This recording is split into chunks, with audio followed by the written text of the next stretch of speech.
Hey everybody, it is Wednesday. Got my bike loaded up with my camping gear. Gonna go on a biking trip. So yeah, it's about 9:15 in the morning. A little bit late to be starting a long biking trip, but the train that goes north leaves at 9:53, so couldn't start earlier, although I kind of wish I could have, because, that's like a good 4 hours of sunlight that I'm not using. Anyways, got on a train without the annoying metal bar that is sometimes in the middle of these doorways, so that's kind of nice. And yeah, never actually taken the Barrie line before. It's a little bit annoying since, I guess it's a commuter train. So it's mostly Barrie to Union in the morning and then Union to Barrie in the afternoon, which is the opposite of what I want for this biking trip. But anyways, the station at East Wimbleberry or whatever connects to a trail. Goes underneath a neat bridge and, lots of flowing water. We had a lot of rain yesterday, so that's why I didn't go earlier on this trip because of that rain. But yeah, come up to cool bridges, and it's kind of like a reservoir conservation area type thing. Pretty neat. Water breaking down there. Yeah. And yeah, I've got the e-bike, so going over the hills will be no problem. Although it wasn't very hilly to begin with for this trip, but maybe it just feels like that since, the e-bike just takes care of it. I am trying to keep my assist at level 1, maybe 2. But, in hindsight, probably should have just been using 3 or 4 the whole time. Because, how slow I'm going compared to like how much faster I could have gotten to a spot and then charged the batteries and potentially kept going. But riding on this gravel, I feel like was a bad idea. I'm starting to feel some wobble in my back tire. I've got a flat. My bike was feeling really wobbly. I was like, what is going on? Luckily it was a slow flat, so I don't think I damaged my rims or anything, being all loaded up. I was kind of worried about it, but I think I'm alright. It's kind of a pain to get the bead off, but once I did, I was able to find the leak. It looked like a little pinprick. Probably went over a staple or a tack or something, who knows, in the gravel. All those fucking construction trucks going by. So, put on a patch. I have a spare tube that has also been patched with me, but I figured, might as well just use this one. Probably would have been faster to just swap the tubes, I guess, but pretty good. So yeah, got that patch on. It's holding there pretty well. And load up the bike and hit the road again. Going at a pretty slow speed. My first stop is going to be Sibbald Provincial Park, Sibbald Beach or whatever it's called. It's only about 34 kilometers, maybe like 40, since I'm going to take side roads and stuff. Try to stay off this highway. But it's hard, places like Keswick, you got all this construction going on. Sometimes I'm gonna go off a thing. I don't know. Checking out Home Hardware, see if they had any spare tubes just in case. They did not. And yeah, got off that main road and getting my first glimpses of Lake Simcoe here. But for the most part, it's houses along the road. There's this little park here though, and I can see the water. You know, got a windsurfer. There's a guy using a metal detector. Kind of nice. Oh yeah, these ditches. I guess it was rainy yesterday. That's why I didn't leave yesterday. But I always like seeing the ditches filled up with water, you know. It's like a neat little pond. But anyways, keep on riding. Going through the neighborhood roads. And this part is kind of shit. You know, it's mostly houses blocking the view of the water. Every now and then you get to a spot like this and it's like, private property. Don't stand on our field. You will be trespassing. Like, wow. The people at Keswick are probably douchey. Like, come on. Let a guy enjoy a field. But anyways, keep on going. And I guess this section of the road is a bit nicer, you know. People they don't have their houses right up on the water. Which, you know, you can just see the water for a bit. That's all I want. There's a bunch of private docks that you can't go on. But, like, I don't know. I get it. And yeah, every now and again the road, like, kind of ends and then you have to go onto the main road. Which, you know, not a big fan of. But I wish it would just connect along the road. Sorry. With a, like, bike trail. But these landowners. Anyways, there's a park here, so I stopped. Filmed me eating some of this oatmeal pouch. You're supposed to heat it up, but you can eat it cold. And while I was like checking out the park for a good place to sit down, some guy was like, "Hey, you can't film my kid." And I wasn't even near his kid, so I don't want to film your ugly kid, dude. Keswick, people are douchey. Confirmed. And yeah, gonna keep on riding. Some lagoons here, kind of cool. But again, the people are probably like not cool here. Offense meant residents of Keswick. So yeah, used that porta potty. Kept on biking here. It seems like there's some nice beaches if, you know, people could visit it. All the parking lots were like, you must have a residential pass. Neighborhood only. It's like, whoa. Get over yourself. So yeah, pretty close to Sybil Point now. Going over this bridge. Kind of cool. It was kind of a touristy town back there. Had a lot of ice cream shops. I guess I'm going in kind of not the real way. But yeah. Like, neat. I could maybe keep biking. I think it's kind of late now. It's like, well, not that late. I want to say it's like 4 or 5 p.m. And I'm not really sure if I have enough time to make it to McRae Point, which would make it more like a 90-ish kilometer ride right now. So I decided to stay at Sybalt, even though I'm only like a quarter of the way around Lake Simcoe. But I'm pretty tired and my butt's hurting. And yeah, I'm looking for the electrical outlet for my campsite. It's kind of in the bush here. But yeah, it's just that post. It's kind of a gross bottle here filled with rocks and water. Like, that's weird.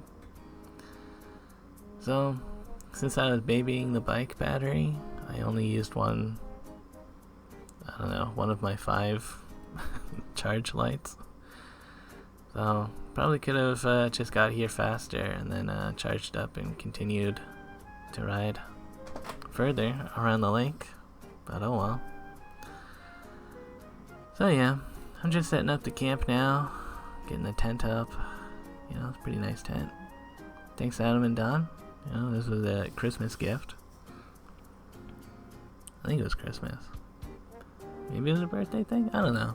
Either way, it was a gift from Adam and Don. And laying down, chilling out for a little bit. You know, mostly my butt hurts. I'm a little bit tired, you know, being out here. And yeah, now I'm headed to the beach. It's not very busy, you know, after Labor Day and a Wednesday. So going into the water, it was nice. You know, not too cold, but still a little bit cold, you know. It's a big lake.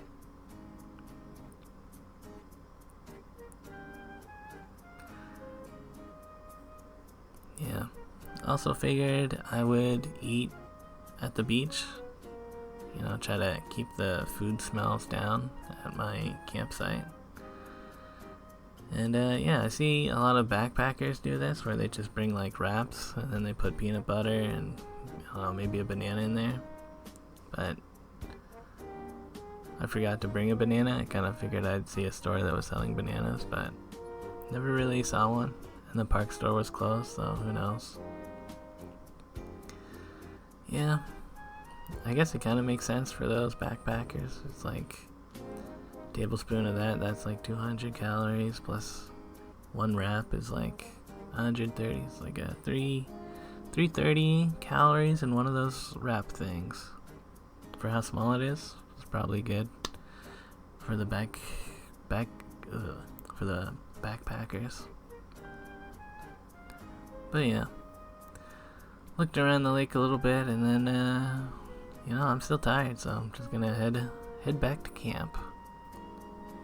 No one has messed with my tent, so that's always nice. But yeah, I put the rain fly on because, you know, it might rain later. You know, it's one of those things where my AccuWeather saying it'll be fine, but the Google weather's like, oh, I don't know, it might be rainy. Oh yeah, these guys were so loud. I guess on the campsite, like on the other side of the horseshoe or whatever. Trying to get a nap in. But yeah, the OnePlus, I've still been using it. It's just not charging at all, which I was pretty worried about this happening, so glad I got the Pixel. You know, I haven't really been using it, but now I'm gonna start using it because gotta record the journey for you guys. Even now when I'm at home and like trying to charge the OnePlus in its usual spot, it's just not doing it. So it's Pixel 4a from here on out. Yeah, brushing up. I think you know, it's not very late at all. I was gonna watch anime, but this app doesn't have subtitle support, so I didn't watch any anime. And yeah, checking on the bike battery a couple times. It's taken a while. I guess I never really keep track of it when I'm at home. Just plug it in and then it'll be done when it's done, but since there's a little chance of rain, I'm like gonna have to go look at it again. But yeah, definitely laying down before it's even like dark out. You know, sometimes it's quiet. I feel like I got a little nap in. But yeah, eventually I took the battery in just so it won't get wet, you know. Then I'm hearing a ton of noise. It's like 4 a.m. right now. I'm like, what is going on out here? And boom, a little raccoon's gotten into my food bag, tore apart all the pitas, and my pepperoni sticks are gone. No idea where those were. I put them in a Ziploc bag thinking like, you know, maybe that won't make it won't smell so bad. But yeah, the raccoon doesn't really seem to be afraid of me. I mean, like, I'm not gonna hurt a raccoon, but you know, you could leave the campsite when I'm standing like 3 meters away from you. So yeah, I guess I should have hung up my bag like this, but I was just lazy. But luckily the raccoon used the zipper to open the bag, so the bag's fine. It's just, you know, ate all my pitas. And yeah. Good thing I ate like half of those pepperoni sticks. So, I went to the washroom, threw out that bag, and the raccoon is still like poking around my camp. It's kind of annoying. Like, once I put the food away, I tried to go back to sleep, but it won't leave my campsite. And there might be another one somewhere. They're just like screeching at each other, making a bunch of noise, scratching at like my bike tarp. I'm like, man, can you guys just fuck off? And the answer was no, they're just gonna hang out here and be annoying. So at about like 4:30ish in the morning, I decided I might as well just pack up the camp at night. Like, I don't think I'm gonna get much sleep after all this raccoon harassment. So yeah, just putting everything into my bags and stuff. Yeah, I'm also hearing coyotes, and that's kind of freaking me out. There must be a ton of them out there. Oh yeah, not a fan of this.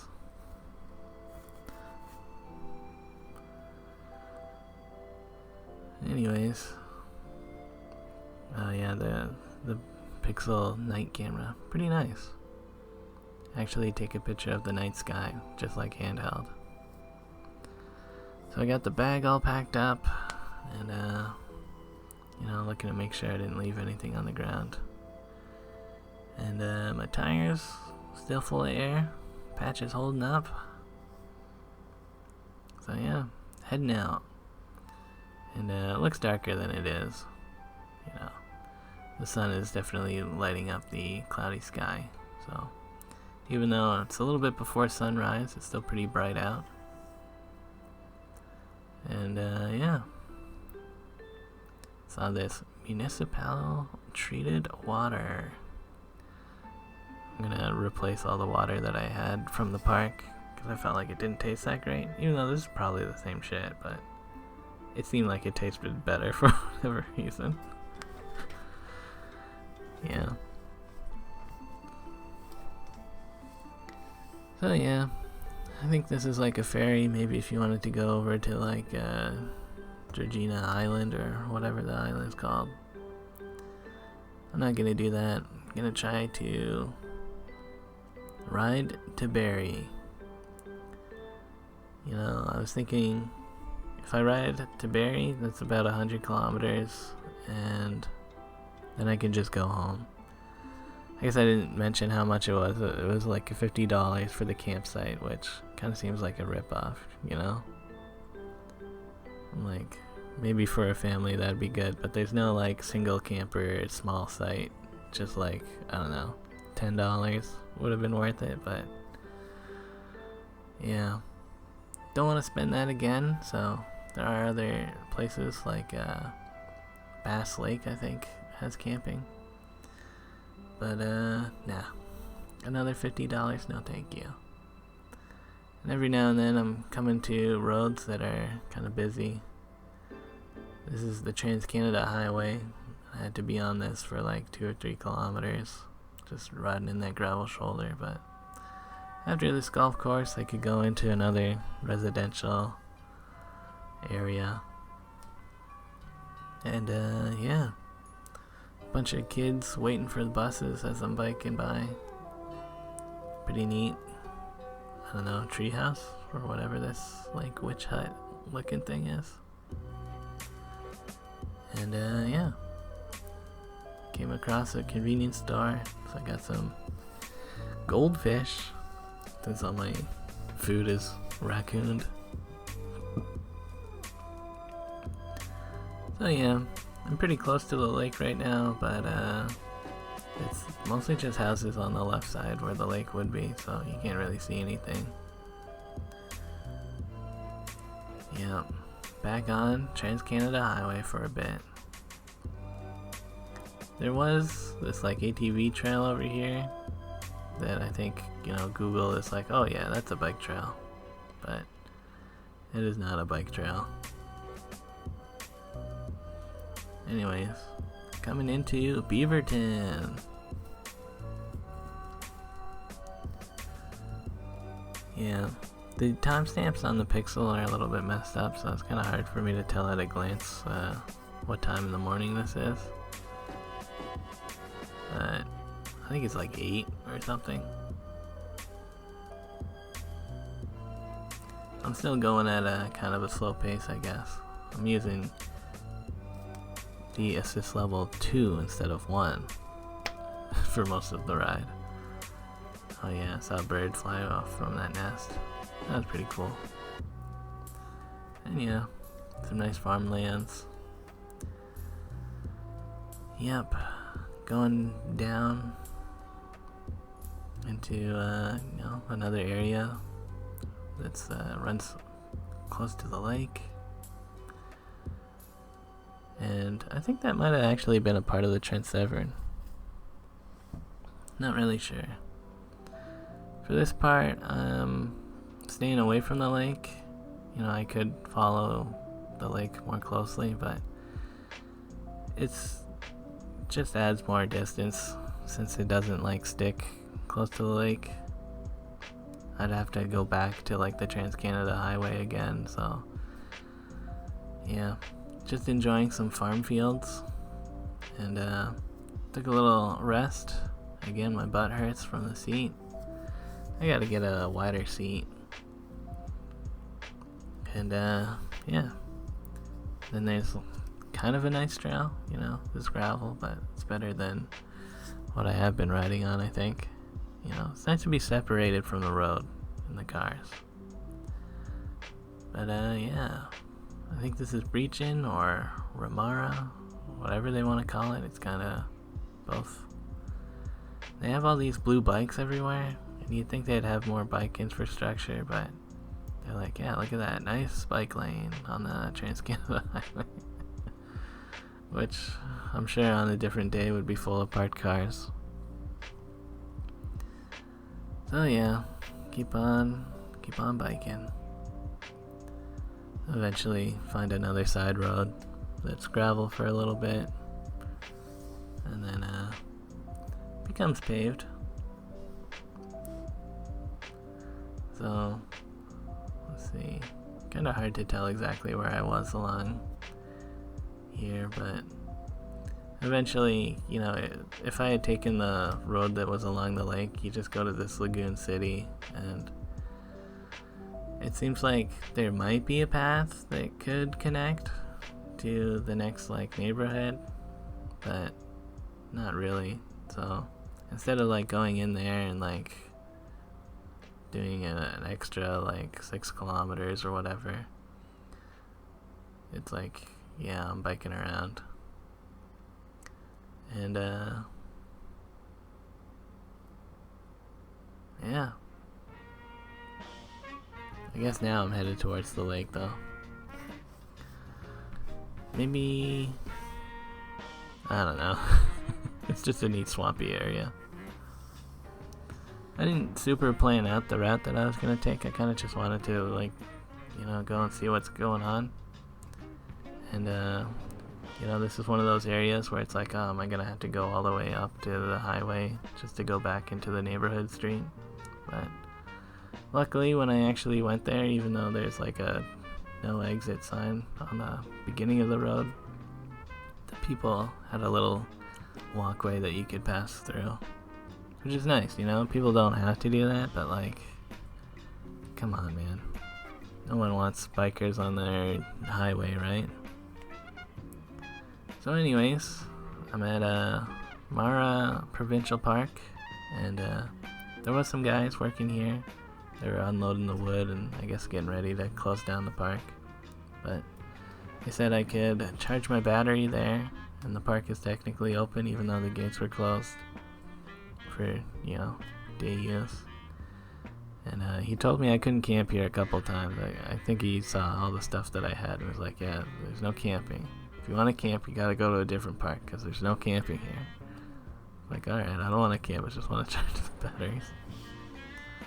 And yeah, there's like one other guy in the park, and we talked for like 10 minutes. He kind of told me his life story.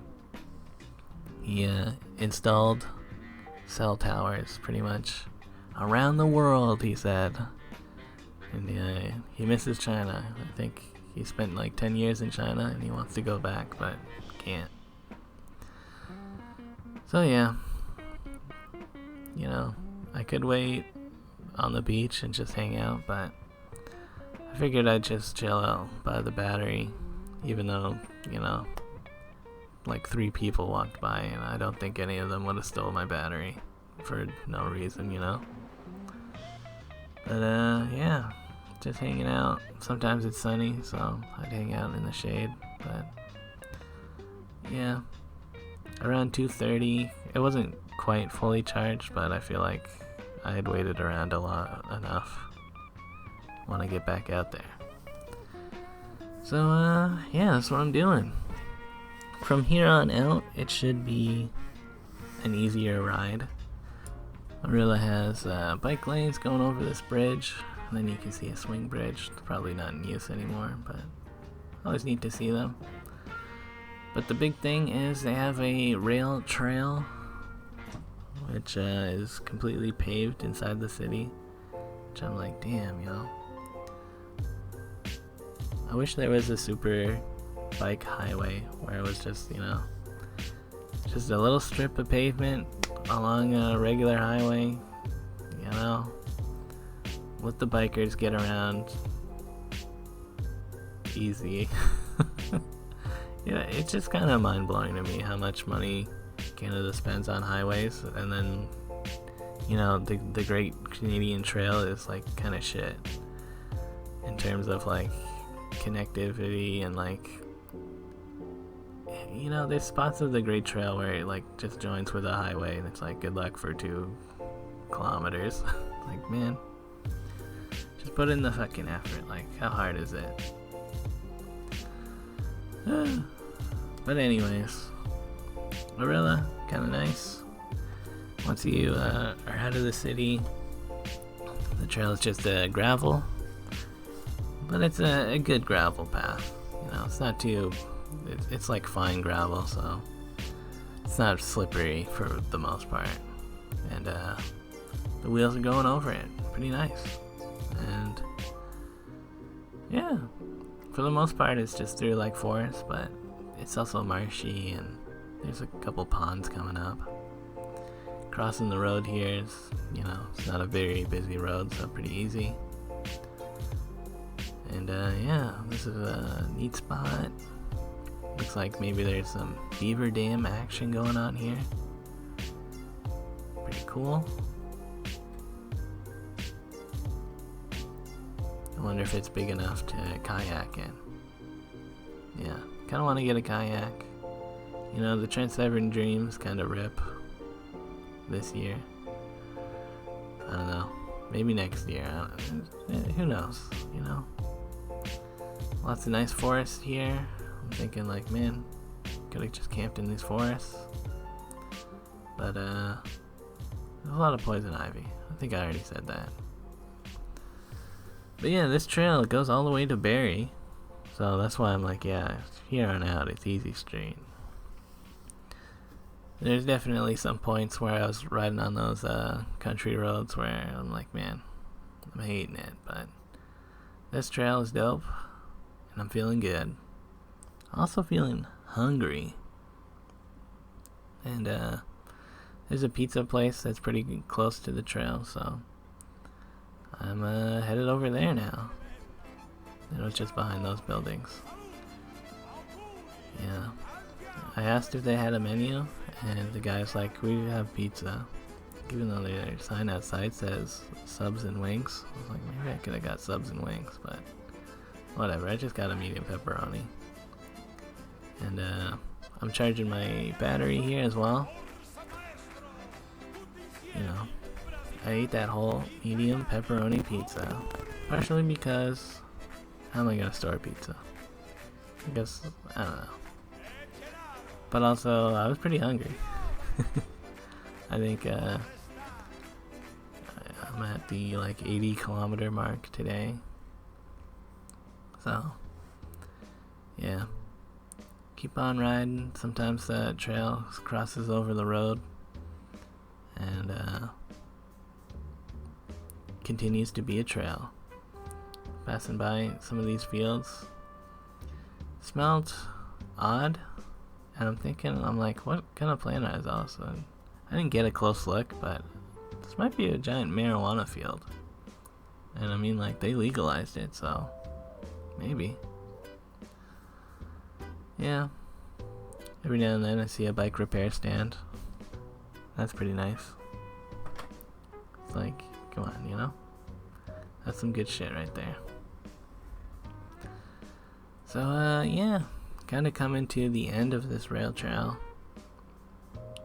And Google is saying to go underneath the bridge. And then, like, up this thing. Which I guess you could do. Probably would have been easier to go the other way. It just goes to this road. And I'm kind of bummed. I was like thinking that the trail just ended for mansions. Like, mansion zone, why do you gotta fuck with a trail? You know? Just let a trail exist. So I'm a little bit pissed at Barry right now. I'm like, man, he had such a nice trail, and now it's just like a fence.